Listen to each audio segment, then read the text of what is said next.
High বন্ধুরা, শত কোটি প্রণাম জানাচ্ছি। আমার ভুল ত্রুটি হয়ে গেলে ক্ষমা করে দিও তোমরা সোশ্যাল মিডিয়া। আমি বলতে চাচ্ছি যে ছোট ছোট 1.5 সাল 1 সাল 2 বৎসরের বাচ্চার সঙ্গে আমি এখনই ভিডিও দেখলাম, এখনই দেখলাম ভিডিওটা। আজকাল যখন লজ্জা নেই, সবাই যখন সব কিছু দেখিয়ে রাস্তায় নাচ করছে, ডান্স করছে, সব কিছু দেখিয়ে, তো আমার কথাটা বলতে আমি লজ্জা বোধ করছি না। ছোট একটা বাচ্চার সঙ্গে, বাচ্চাটার হবে হয়তো বেশি না 2 বছর কি 2.5 বছর হবে। তো সেই বাচ্চাটাকে সে কে জানি না আমি, সে ঘরের লোক না বাইরের লোক, সে বাচ্চাটাকে শুয়ে প্যান্ট খুলে তার ভিতরে হাত ঢুকাচ্ছে। বাচ্চাটা চিৎকার করছে, বাচ্চাটা চিৎকার করছে। তো যারা তোমরা যারা ভিডিও বানাচ্ছ, ভিডিও না বানালে তো সোশ্যাল মিডিয়াতে আসছে না।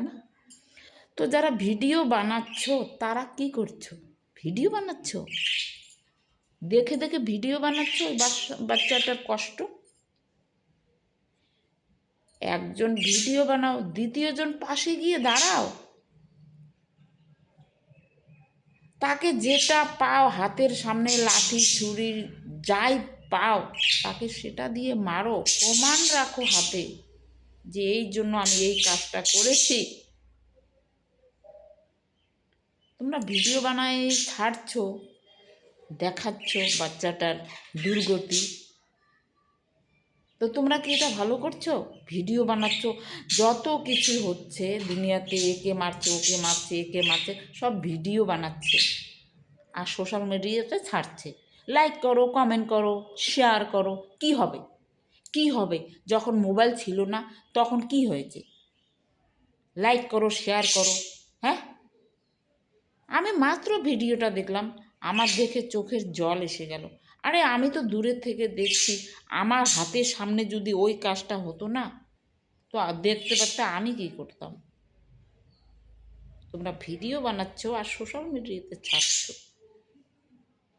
এটা ভালো করছো না। ভিডিও বানাইতে কেউ না করছে না, ভিডিও বানাও আর সেই লোকটাকে শাস্তি দাও, কঠোর শাস্তি দাও।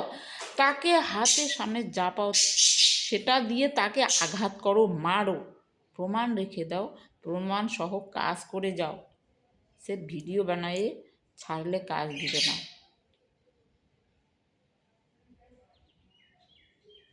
টাটা।